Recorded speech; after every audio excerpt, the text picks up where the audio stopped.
Hedia's parents immigrated from Iran to the U.S. in search of the American dream. They found it.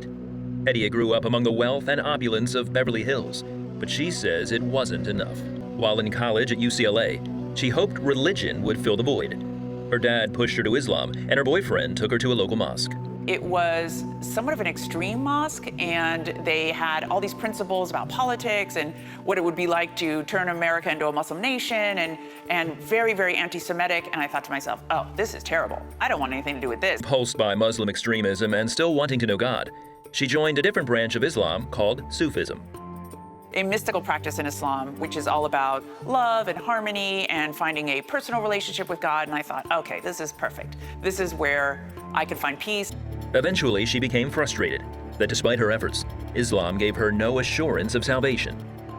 What they were telling me is the most important goal I had in my life, I didn't know if I was ever going to achieve. And that weighed on me extremely heavy. And as I grew older, and as my daughter grew older, this heaviness was intolerable.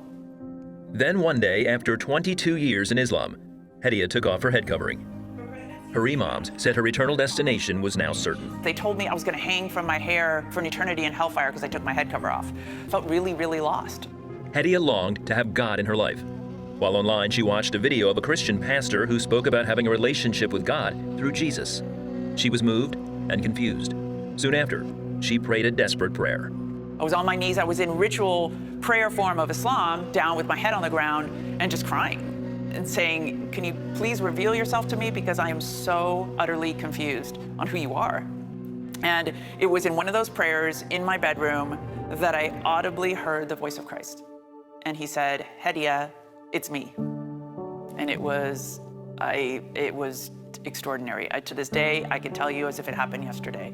I knew from that moment on I would never be the same. She continued watching the pastor online and started reading the Bible. The Bible came alive, as the Quran never did.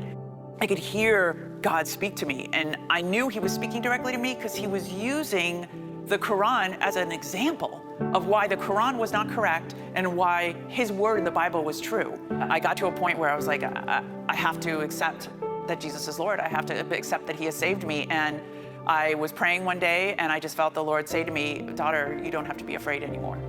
Hedia was soon baptized at the church she had watched online. She says she now has a relationship with God she never thought possible.